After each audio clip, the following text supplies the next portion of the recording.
Hey, the guy who.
Would you please rise and join me in the pledge?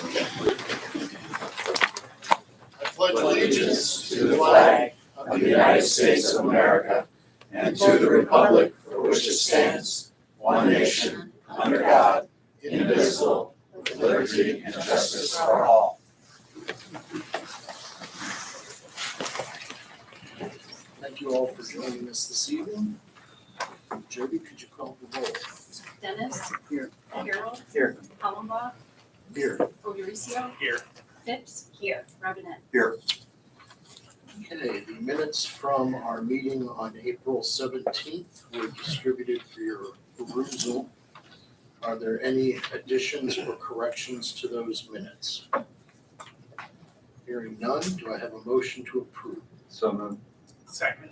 Properly moved and seconded, all in favor say aye. Aye. Opposed, same sign. Jody, do we have correspondence this evening? The Federal Transit Administration Title VI program was distributed to council prior to this evening's meeting and requires council approval by a voice vote. I have a motion to approve. So moved. Second. Properly moved and seconded, all in favor say aye. Aye. Opposed, same sign. Anything else? Brings us to special recognitions, and for our first special recognition, I'd like to recognize the mayor. Thank you, Mr. President. Good evening, council. We do have several special recognitions this evening. It always gives us great pride and pleasure when we have an opportunity to recognize contributions of our public safety services, and particularly our police division. So this evening, I'd like to ask Chief Hedrick to come up and help us recognize a recent contribution from one of the members of our police division. Chief. Sir.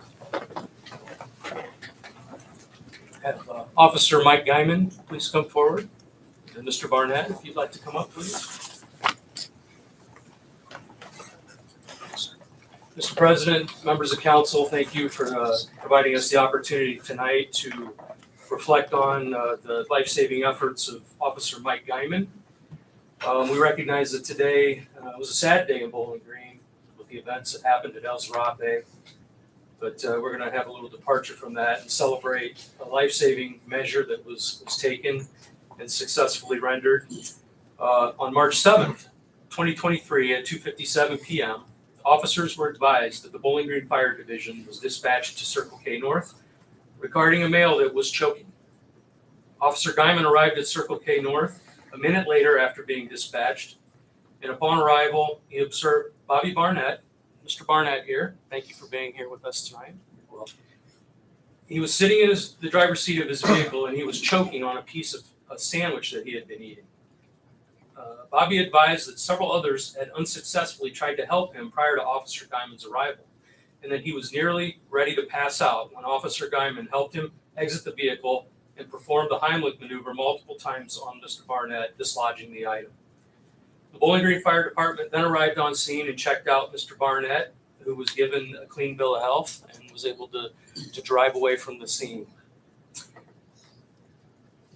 After the incident, the investigation into the awards program was initiated and a board of review was convened, and a unanimous vote was taken to award Officer Guyman the Meritorious Service Award for this life-saving action. So, Mr. Mayor, at this time, if you would please present the certificate. I would. Officer, it gives me great pleasure and pride to present this Meritorious Service Award to Officer Michael Guyman for administering life-saving aid during the performance of your duties on March 7, 2023. Thank you very much for your service.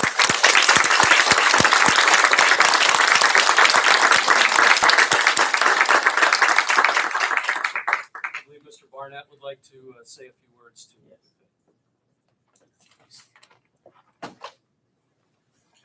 I had a piece of bone in my throat in a chest sandwich, and it was holding the other food from keeping it from going down. And the girls were screaming and beat me in the back and didn't know what to do that worked at the gas station. And the officer pulled in, jerked me out of the car, and did it 3 times on me. And I came out and I was all right. And then the ambulance came about 5 minutes later. If he hadn't been there, I would have died. He saved my life, and I'm seriously, God bless him so much.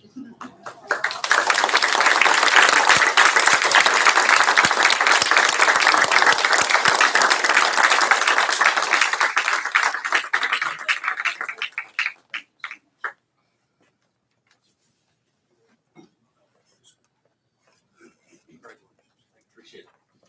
Thank you.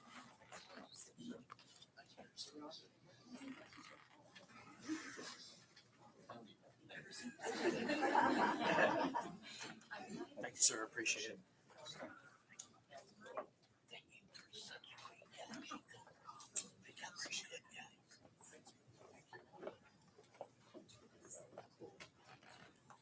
Thank you. For our next special recognition, I'd like to ask City Arborist Adrian Lorraine Curian to join me, please.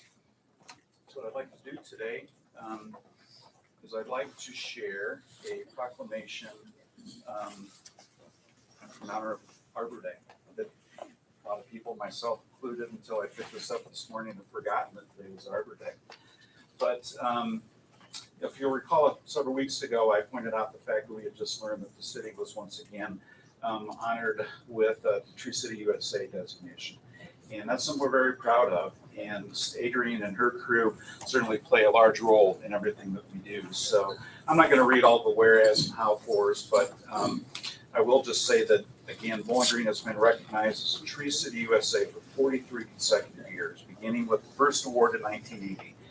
And we desire to continue our tree planting practices as evidenced by earning our 29th Tree City US Growth Award, beginning with the first Growth Award in 1993 from the Arbor Day Foundation. So I want to urge all of our citizens to support efforts to protect our trees and woodlands and support our city's urban forestry program. Adrienne, thanks for everything that you do. We appreciate it greatly, and it certainly does make a difference, more so every day. So there you go.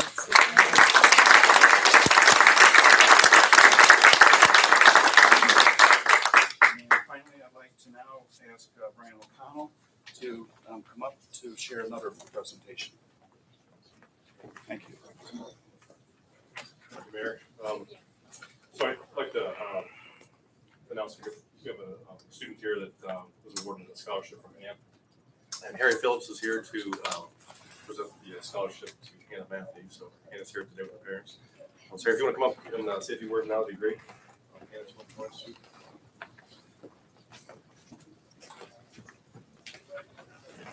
Thanks, Brian. Good evening, everyone.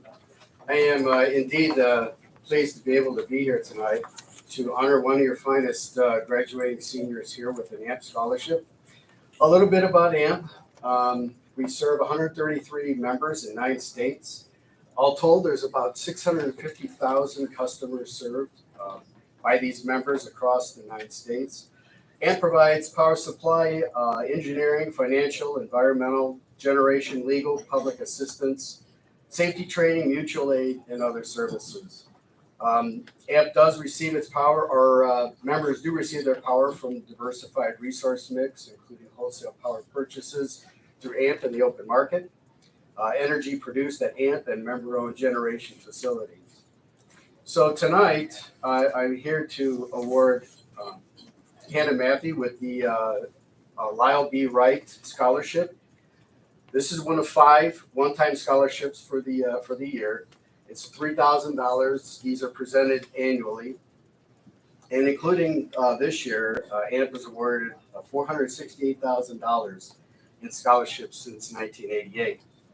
The scholarship is named in honor of Lyle B. Wright, a strong public power advocate, and has served AMP and OMEA, the Ohio Municipal Electric Association.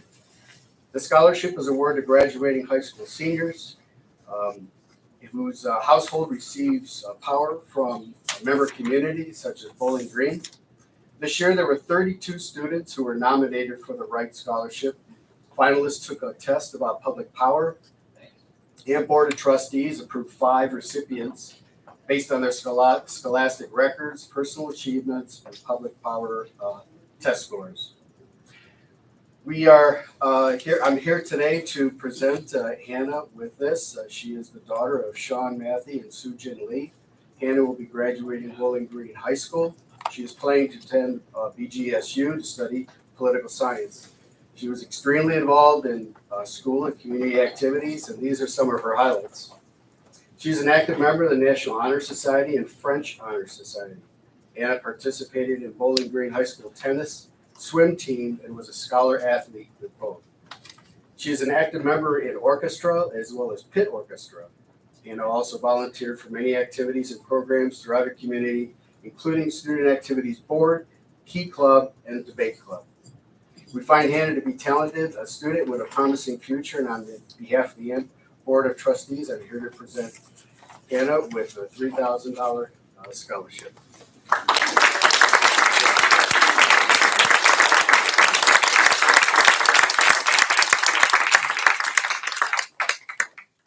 We get a variety of scholarships every year.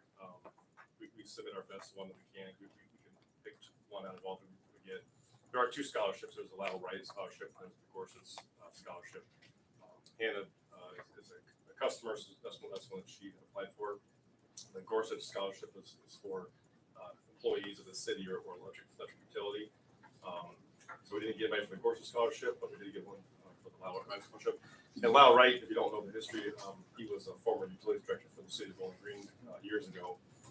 He passed away at an AMP meeting, and so they named the scholarship after him in honor of him. His family is still here in Calgary as well, so it's kind of a unique tie to Lyle.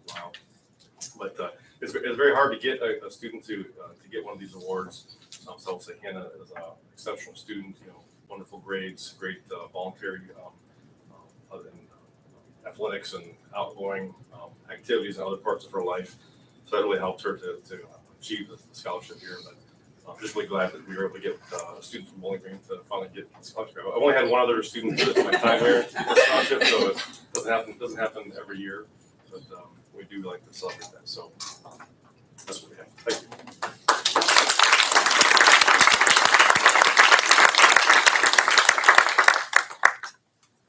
All right.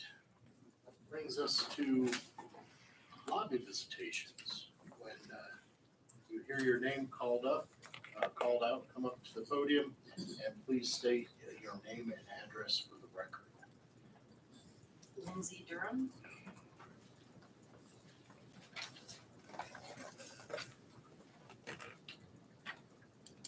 Hello, my name is Lindsay Jo Durham and I live at 1082 Fairview Avenue.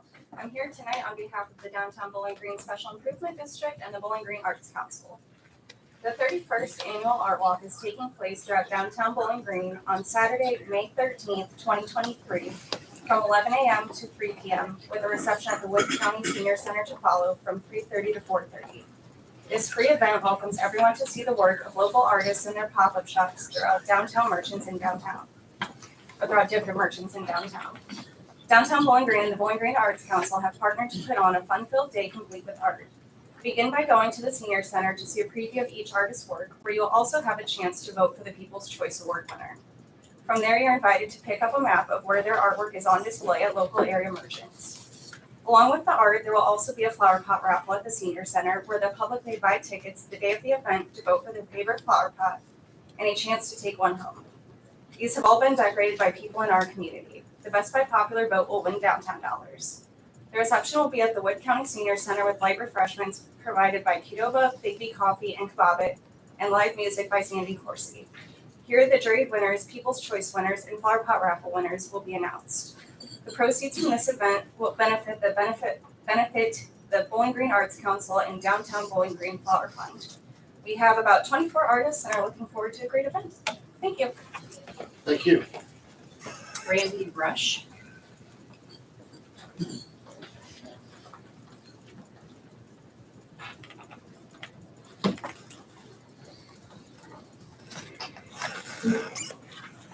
Good evening, Brandy Rush, 311 North Grove. My comments are about the BG Beer Works that's in our neighborhood. I've had numerous police come out last year, and I thank them. There's times I feel like I'm pulling them away from something more important. But I know what went on with the original owner. I won't get into that. I'm sure people here know what went on. But summer's coming up. They're already back to the same things. Last Saturday, my neighbor and I went over there. She goes over once in a while for a beer, so she knows the barmaid. 2:30 in the morning, it's got us all up. We can't have our windows open. The music's so loud. We went over for 20 minutes pounding on doors and windows. And finally, the barmaid comes to my other neighbor. And if we'd have been 2 minutes late, all I'll say is there was some extracurricular activity going to happen. Now, if that's what went on the first time, the guy went to prison. And now it's under new ownership and the same stuff's gone on at 2, 3 in the morning. I think this way, being here, I'm a nervous wreck, but more people are aware of what's going on and it needs to be looked into. Last year I called the Department of Agriculture because they handle microbreweries. Within 2 nights, it was dead silence. I mean, they were on the low. Now after this, not this Saturday, last Saturday happened, it's dead silence again. But somebody needs to check into this. And I've already been to the health department, the licensing department, because they're trying to put a pizza place in. They had no clue that this was going on. And I told them, well, last year, I didn't talk to anybody out there. They connected me right with the agriculture. So they appreciated me stopping out there 2 days ago. Or 3. I guess that's it. But, somebody needs to be involved to see what's going on. Because when you're closed, you're closed.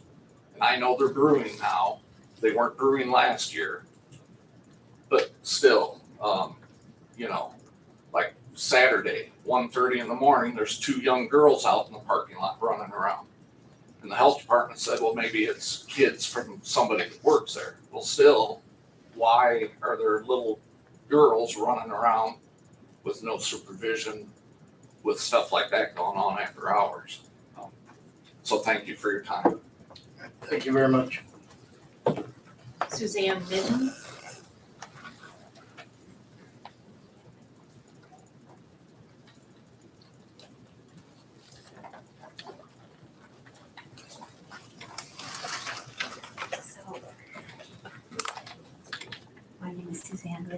337 Buttonwood again. Good evening. I want to talk about trees because it's Arbor Day. I actually didn't know it was Arbor Day. But I want to talk about them. I'm concerned about our trees, the trees in my neighborhood and around my neighborhood, and about our town getting crowded with buildings and covered over with concrete and asphalt.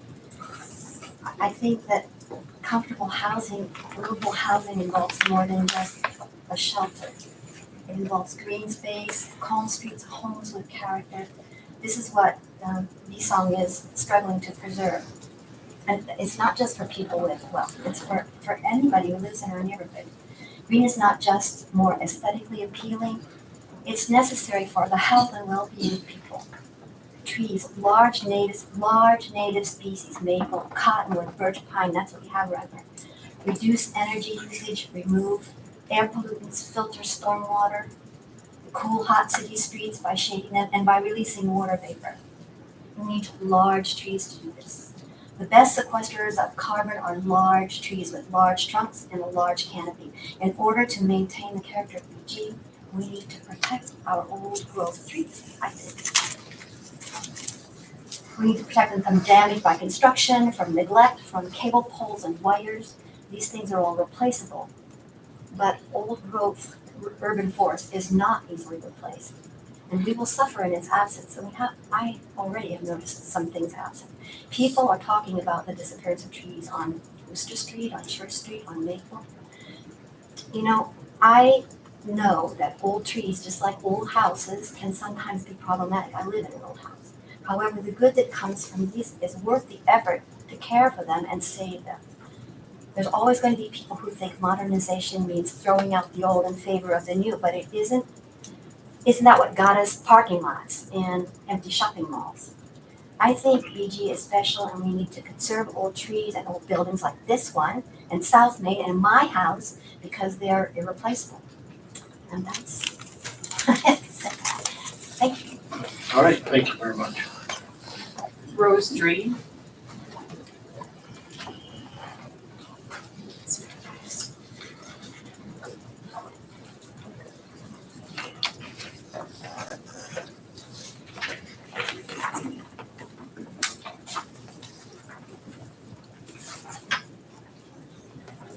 My name is Rose Drain. I live at 228 East Court Street.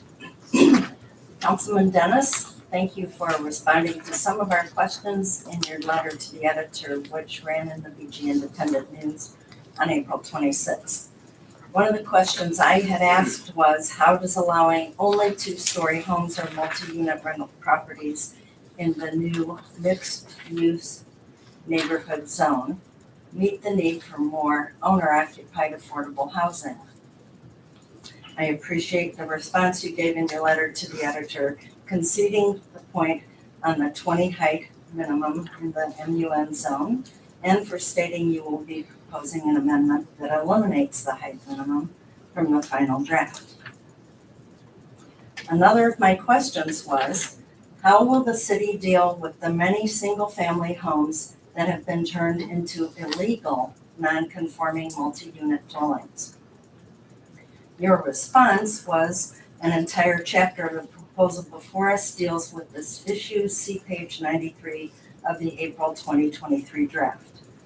However, on page 93 of the draft, continuation of non-conforming buildings and uses, section 150.85 states, any building or use which, 1, exists at the time of the enactment of this zoning code, and 2, conforms with the regulations of the zoning code in effect immediately prior to the enactment of the zoning code, or is defined as a legal non-conforming use by the zoning code in effect immediately prior to the enactment of the zoning code, but does not conform to the provisions of the zoning code for the zone or district in which it is located, is considered a legal non-conforming building or use and may be continued.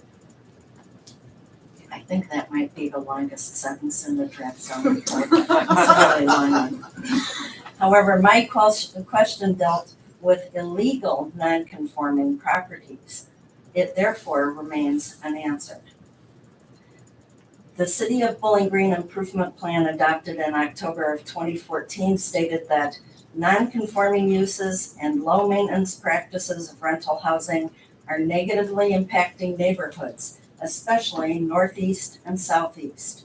That was nearly 9 years ago, and we are still seeing the same unfortunate non-conforming uses and conditions in many neighborhoods.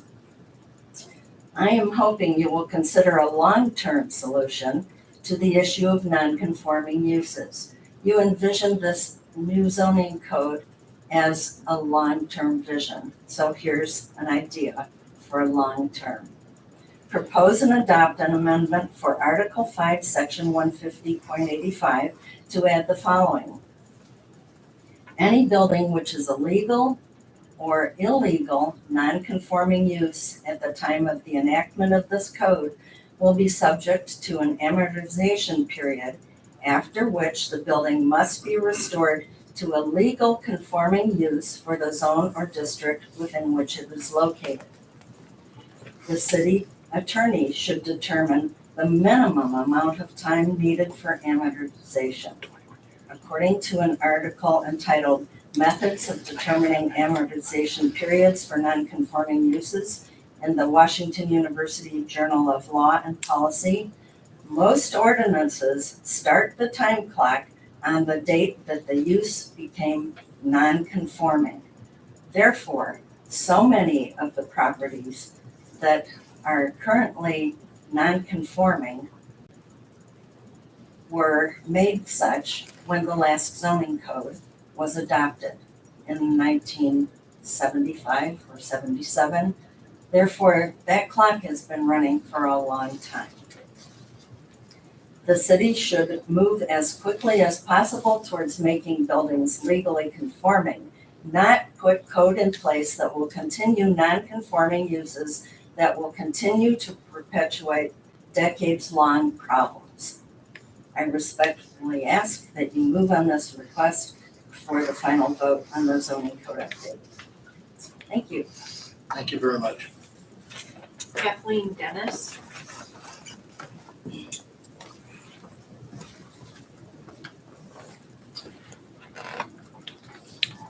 Good evening. I'm Kathleen Dennis, 402 Buttonwood Avenue. This evening, I'd like to talk to you a little bit about active, intentional community engagement, which in my experience is the most important part of community redevelopment and revitalization. In general, this starts with informing the community about the new ideas or the concerns of the city or the city planning communities and the planning divisions. And they reach out and seek input from the start from the community. This stimulates the interest, sometimes frustration and anger, but often excitement, and starts to promote active participation and finally support and concerted energy to see the project through to the end point. And the reason for this is because you're asking for input from the community. You're asking them, what is it do you think we need to do to improve our community and the way our community runs, the beauty of it, the function, other things like that. This approach is well described in a white paper that I recently reviewed that was written and published in Development Perspectives, and the authors were individuals from BGSU and the City of Bowling Green, and it was entitled East Worcester Street, A Strategy for Redevelopment. And in this article, they emphasize the importance of engaging the local community first.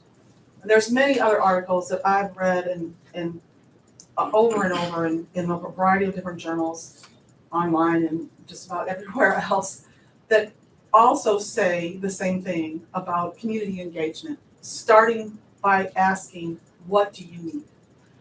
Essentially, what you need to do in that situation is describe the concerns, as I said earlier, and actively seek input from the people. They actually know what's best for their community. So I'm gonna ask you this evening to please be intentional in your efforts to engage the community with respect to the newly proposed mixed-use neighborhood. I'd like to see that you utilize a variety of ways to gather information from the community about what they want in those mixed-use areas. This includes open public meetings, a variety of social media information gathering campaigns, and community mailings. A lot of times what happens in these efforts is that you engage the communities, the elders in the communities who no longer have jobs, full-time jobs, and are raising families, and a variety of other activities that they're undertaking to try to get through life on a daily basis. And so you miss out on the input. So if you do these kinds of campaigns, you have more of an opportunity to get information from this kind of silent majority that's out there. Chances are they will support what you're hearing from the elders in the community. This has been my experience. There's a couple of other things you can do as you move forward on the project for the mixed use, and that's, I would suggest that you undertake a design charrette, which is a way of sitting down with a variety of different activities. You don't even have to sit down. The ones that I've attended, there's active tables throughout the conference room where different types of engagement are going on, where people are asked, give me one single word that tells me what you don't like about this community, and one single word that tells me what you want this community to look like. And that helps you to start gathering information and get the people interested in making their engagement, being interested in engaging with you. The other things that they'll do is they'll ask you to write a 3-word poem. There's all these little activities that help the community to engage and bring out their creative interests and the potential for what they want in the community. And the ideas that are generated in these conversations should be foundational in the development of the region. This is where your plan needs to begin. So at this point, as you're getting started looking at this mixed-use neighborhood, which of course I think is a good idea in a lot of ways, you need to start looking at what the community wants. There's some other things that, because of the way you've done this, where it's in the zoning code already, I'd like you to consider addressing some other things to help people understand what it is that you're trying to do with this area. One of the things is to look a little bit more at the standards that you're putting in the zoning code. Include green space and other amenities such as walking paths, water features, and historic elements. These should inform the design of the mixed-use region and will support community acceptance and generate interest. You need to include a variety of housing options. Ask the people what they're looking for: townhouses, condos, single floor plans for retired people, apartments over some of the businesses, and also live workspaces. Some people are artisans and want to be able to go downstairs and work on their art projects but be close to where they live. Just ask, and then ask what kind of businesses people want to be included, and what they would be willing to intentionally walk to within the neighborhood. If it's the intention of the council, I also think to increase affordable housing, an owner-occupied or rental, it doesn't matter which, in these walkable areas, you also need to then establish the standards imposed on development in this area that will reflect this. So if you're looking for affordable housing, please start to intentionally look at what you need to do in these areas. You need to look at noise levels and light levels also need to be considered, so that to be appropriate for the mixed use area and the adjoining pedestrian residential areas that you're discussing. Support the area with rigorous state-of-the-art stormwater management strategies for continuance of the tree canopy and landscaping that enhances regional view sheds while supporting local ecosystems. And I could go on about trees for a long time, but I won't. Some of these standards are already described in other areas of your new zoning code. Very few are found in the MUN or the PR descriptions. Including them at this time might help assuage some of the concerns about the future use and appearance of these areas. Essentially, build an asset in this MUN that creates a vibrant, hip, sustainable, welcoming, safe area in Bowling Green that is based on the vision of the community. Thank you. Thank you very much. Matt Sayer.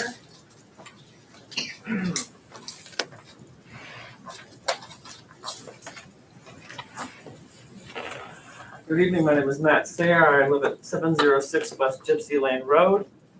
Before I get started, I would just like to thank our BGPD for all their efforts that they do for us, not only today, but every day. Thank you.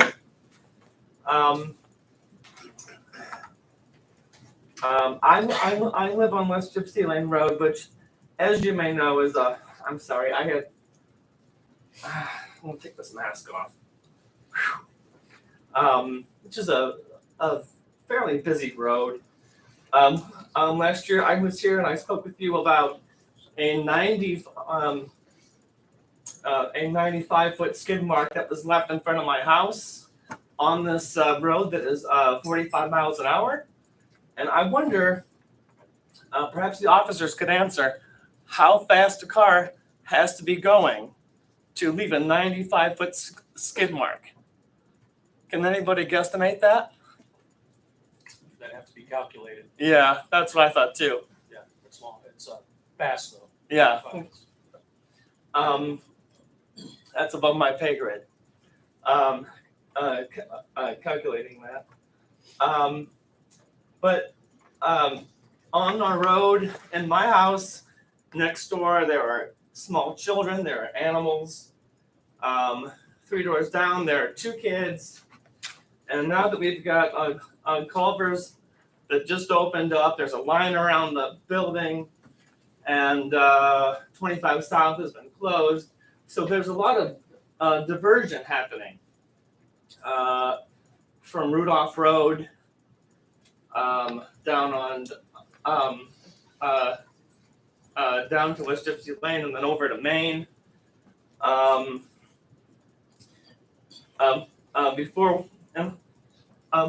Before work hours and after work hours, and of course the weekends are high traffic times. Excuse me. And I guarantee that there's a revenue stream there too. After the motorists get the message, I guarantee that would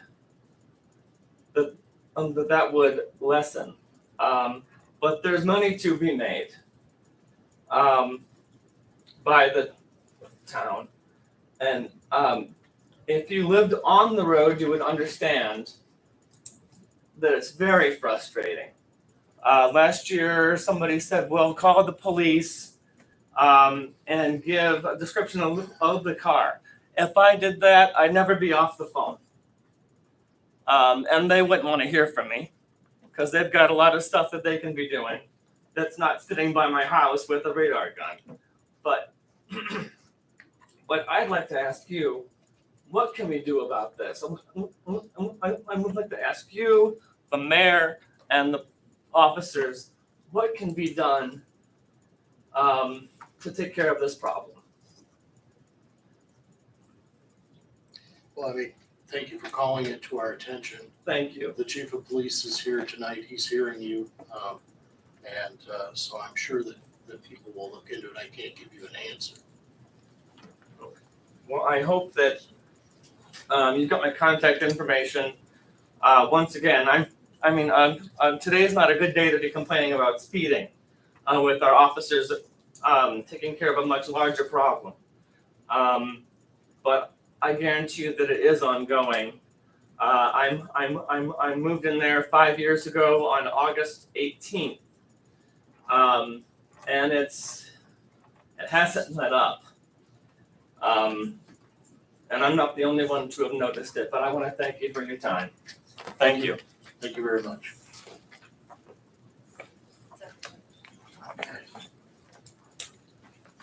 All right, that brings us to the introduction of new legislation. Mr. President, Mr. Robinette. from the Finance Committee, I have an ordinance providing supplemental appropriations for the current expenses and other expenditures of the city of Bowling Green, Ohio during the fiscal year beginning January 1, 2023 and ending December 31, 2023. Mr. President, Mr. Harold. I have from the Transportation and Safety Committee, I have an ordinance authorizing the Director of Public Services to seek qualifications, advertise for bids, and enter into contractor contracts with design, engineering, right-of-way acquisition, construction, and other services and agreements, including funding applications and agreements related to the construction of a shared use path connecting Scott Hamilton Boulevard to Carter Park and adjacent vicinity.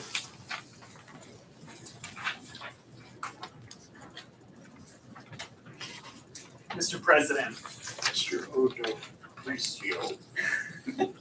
from the Parks, Recreation, and Public Lands Committee, I have an ordinance authorizing the Director of Public Services to sell obsolete items related to city buildings at 304 North Church Street that are no longer needed for municipal purposes by public auction. Brings us to official reports. Mr. Mayor. Mr. President, I have no report subject to any questions that you may have. Does anyone have any questions for the mayor this evening? I would just like to say we're all glad to see you there. Thank you very much. I appreciate the thoughts and cards that I received from a number of you. Very much appreciate it. Thank you.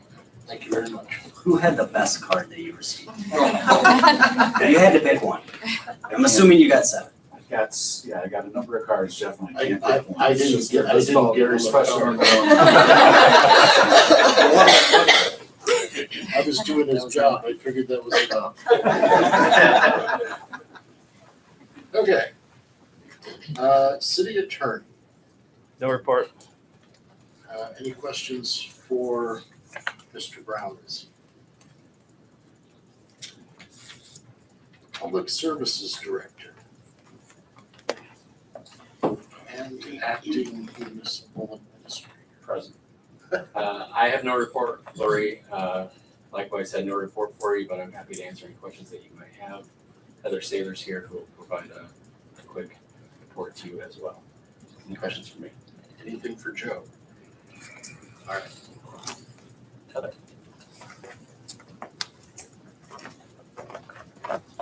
Good evening. I feel as though Mr. Foster emphasized quick. So I am going to try to be quick. I won't read through the whole report. But Ms. Treader asked that I do a quarterly report for you all, and today is my first attempt at trying to provide some information that may interest you. This is similar to what I do with Plan Commission when they have their monthly meetings. So as far as my start, I'll start with zoning permits. That's always how we measure a lot of our activity in the office. So as far as permits now, we've issued 96 so far compared to 103 at this time last year, so we are down a bit. We've had 10 single-family housing starts compared to 6 at this time last year. As far as what's under construction, we have Caliper Collision. You may have noticed that some dirt being moved by Home Depot. That is where Caliper will be. And then we also have some industrial work still under construction, which would be Phoenix Technology. You've probably noticed that large building on Fairview. That's not near completion, but definitely heavy into work. Wood County Hospital is doing a pharmaceutical distribution center on Venture Drive. Klaus Construction is doing a speculative industrial building at Woodgate Drive. And then Hartung Brothers, they did quite a bit of additions, including their tanks there on Dunbridge. And then Phoenix Technology has an addition planned on East Poe. Institutional, we have the Trilogy project that has been under construction for a while, looking very nice on South Dunbridge Road. Wood County Justice Center addition, East Gypsy Lane Road, Northwest Community Correction Center. That's an addition, and Wood County Juvenile Retention Center, another addition, and then City of Bowling Green, obviously the new city building out the window, that is, I think, under progress here pretty quick. As far as multifamily residential, we have Summer Grove Apartments, which is a new apartment complex on South Main Street. That'll be 96 units, and you've probably been by there and seen quite a bit of activity. It's actually back far off the road, but you can at least see the drive and look down there and see they're moving pretty quick on that project. Permits under review, we have an addition for all size storage, which is on Victory Lane. And then 690 Innovation, a pretty large addition there that we are currently reviewing. So as far as what's been completed so far this year, we have the very large FedEx building on Woodstream Drive, which is also on Wooster.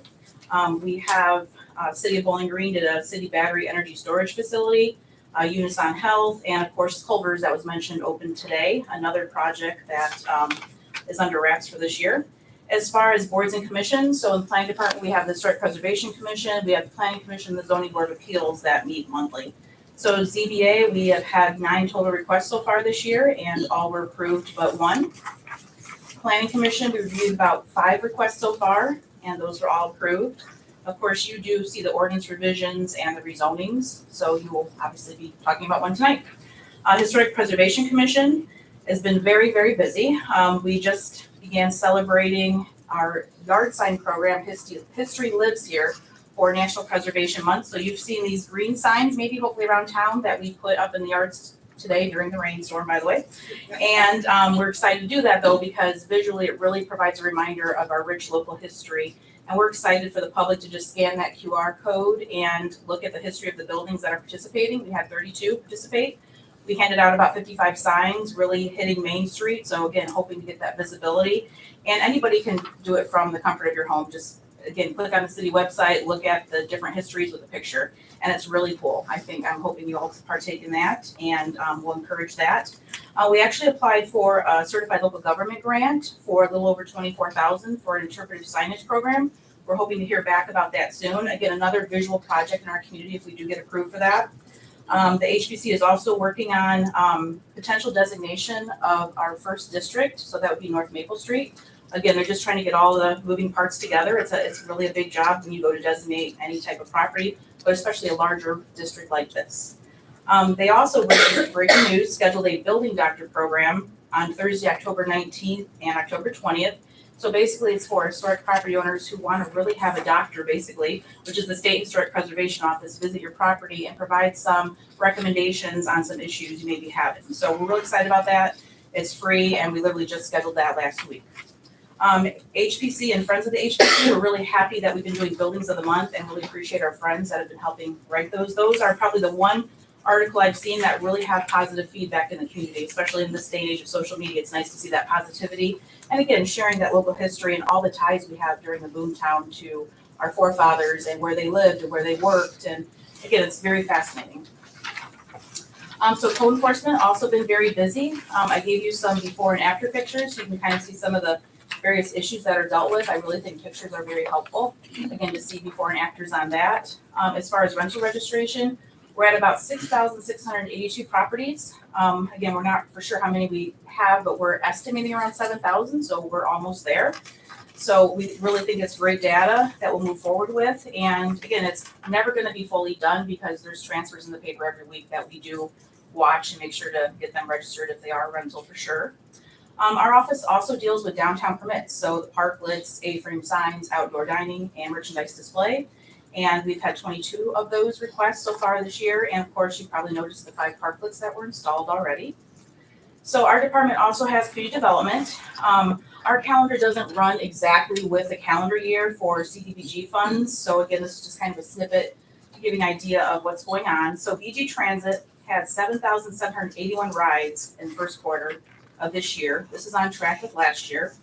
We've provided 64 elderly disabled reduced fare cards, and they've been issued since, again, back in September. So again, that calendar year is September. It's not the actual calendar year. This exceeds our program goal for HUD, which was 62, and there's still 5 months remaining in this funding year. So again, we're way ahead of what we estimated. Also, the application is now online, which again, trying to be user-friendly, but we also have it still on paper. Housing Revolving Loan Fund, we've actually leveraged the county to do our CHIP grant, and we have 2 projects ongoing. So we're excited about that and hope for some new projects with that additional money.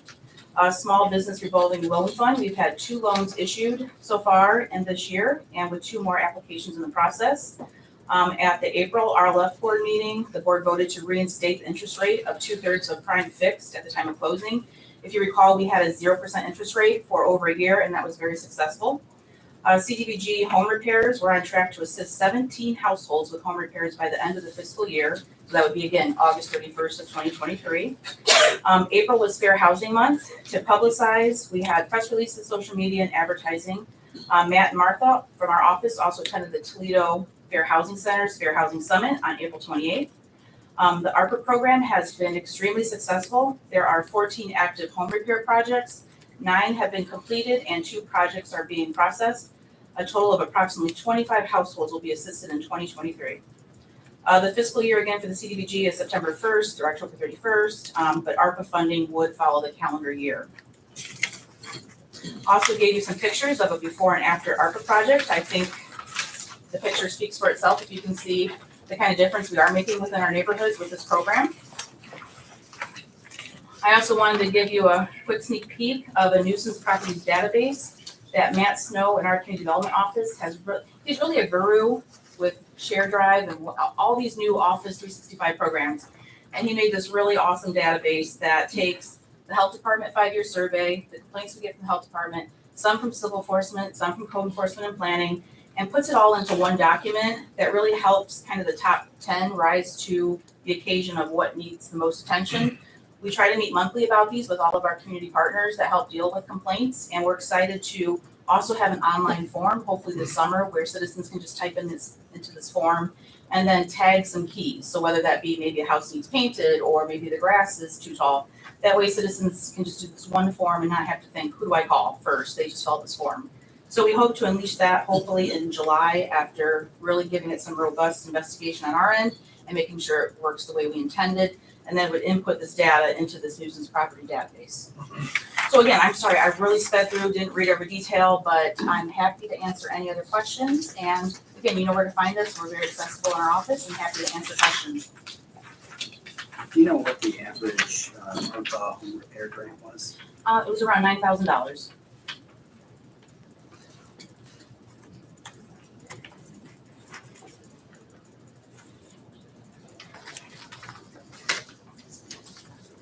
All right, any questions? Thank you very much. You're welcome.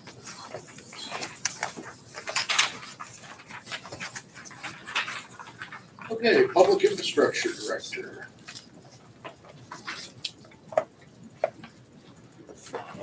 Last week, Jim O'Neill, Assistant Utilities Director, and I went down to Columbus on Tuesday. The Ohio Municipal Electric Association hosted a legislative day down in Columbus to meet with our state legislators. So Jim and I met with Senator Gambarone, and we're going to meet with Representative Gambari. I did meet with one of the staff members. He was kind of in budget meetings because I was getting wrapped up at that time, so we couldn't meet with him. But we did talk about some topics that were important to us around the transmission costs that we pay for electric service for the city. Make sure that those rules that either the investor utilities or the co-ops might try to get through the state don't impact us negatively, as well as the importance of preserving the kilowatt hour tax. It seems like that comes back every so often that they want to change that or manipulate that in some way that affects local governments. That kilowatt hour tax that's collected, it's a state tax, but if it's generated within the municipality, it stays locally. If it's outside of the municipality, it goes back to the state. So we try to make sure that revenue stream for the city is preserved and not affected in any way. There's nothing being proposed at this time, but it's always good to remind them it's important for us to keep that preserved. So that's all I have. Let's have other questions. Are there any questions for Mr. O'Connor? Thank you. Thank you. Brings us to council committee reports. Mr. President, Mr. Robinette. I'd just like to announce that the Finance Committee will be meeting at 6 p.m. on May 15th. That's prior to our scheduled council meeting. Meeting will generally deal with the citizen ARPA request among some other topics, but the agenda will be published shortly, so I'll get that to the clerk and out so all members will know sometime this week. Okay. Any other council committee reports? Brings us to the reading of legislation. Jody? Legislation for first reading. Ordinance number 9102 for first reading. Ordinance providing supplemental appropriations for the current expenses and other expenditures of the city of Bowling Green, Ohio during the fiscal year beginning January 1, 2023 and ending December 31, 2023. Mr. President? Mr. Robinette. I move to suspend the rules and give ordinance 9102 its second and third readings. Second. Properly moved and seconded. Jody? Harold, Yes. Hollenbach, Yes. Odericio, Yes. Phipps, Yes. Robinette, Yes. Dennis. Yes. Okay, the rules are suspended for ordinance 9102. Ordinance number 9102 for second and third readings. Ordinance providing supplemental appropriations for the current expenses and other expenditures of the city of Bowling Green, Ohio during the fiscal year beginning January 1, 2023 and ending December 31, 2023. Mr. President? Mr. Robinette. I move to adopt ordinance 9102. Second. Properly moved and seconded. Is there any discussion? Joey? Hollenbaugh, Yes. Odericio, Yes. Fitz, Yes. Robinette, Yes. Dennis, Yes. Harold. Yes. Okay, ordinance 9102 is adopted. Ordinance number 9103 for first reading. Ordinance authorizing the Director of Public Services to seek qualifications, advertise for bids, and enter into contracts for the design, engineering, right-of-way acquisition, construction, and other services and agreements, including funding applications and agreements related to the construction of a shared use path connecting Scott Hamilton Boulevard to Carter Park and adjacent vicinity. Ordinance number 9104 for first reading. Ordinance authorizing the Director of Public Services to sell obsolete items related to the city building at 304 North Church Street that are no longer needed for municipal purposes by public office. Legislation for second reading. Ordinance number 9097 for second reading. Ordinance authorizing the Director of Public Services to enter into contracts for consulting services to draft a Safe Routes to School, SRTS, travel plan and study. Ordinance number 9098 for second reading. Ordinance amending and adopting chapter 150 of the codified ordinances of the city of Bowling Green regarding zoning code regulations. Ordinance number 9099 for second reading. Ordinance amending and adopting section 35.70 of the codified ordinances of the city of Bowling Green, Ohio regarding city fees and fees charged for services. Ordinance number 9100 for second reading. Ordinance amending and adopting section 152.70 N1A of the codified ordinances of the city of Bowling Green, Ohio regarding flood damage reduction. Ordinance number 9101 for second reading. Ordinance amending and adopting sections 158.06 B3A, 158.07 2A1, and 158.12B of the codified ordinances of the city of Bowling Green, Ohio regarding historic and architectural preservation code. Legislation for third reading. Ordinance number 9093 for third reading. Ordinance authorizing the Director of Public Services to dispose of equipment no longer needed for municipal purposes. I move that we adopt ordinance 9093. Second. Properly moved and seconded. Is there any discussion? Joey? Odericio, Yes. Phipps, Yes. Robinette, Yes. Dennis, Yes. Harold, Yes. Hollenbaugh. Yes. Ordinance 9093 is adopted. Ordinance number 9085 comes off the table automatically. Mr. President, Ms. Phipps? I move to adopt ordinance 9085. Second. Properly moved and seconded. Is there any discussion? Phipps, Yes. Robinette, Yes. Dennis, Yes. Harold, Yes. Hollenbaugh, Yes. Odericio. Yes. Okay, ordinance 9085 is adopted. I have a couple of announcements regarding meetings. There will be a public hearing at the Veterans Memorial Building next Wednesday, May 17th. Two Wednesdays, May 17th at 6 p.m. And this is a public hearing with regard to ordinance 9089. Also, our council meetings in June will be on Monday, the 12th of June, and Thursday, the 29th of June. And because of the move from this building to the new building, which will occur during the month of July, there will be no council meetings during the month of July. So our last meeting in this building, as far as I know, will be Thursday, June 29th, and the next time council meets will be in the new council chambers. So those are the announcements I have. Is there any other business to come before council? Mr. President, Mr. Harold. I move that we excuse Councilmember Bondo from tonight's meeting. Second. Properly moved in second. All in favor? Aye. Opposed? Okay. Any other business? Mr. President, I move that we adjourn. Okay.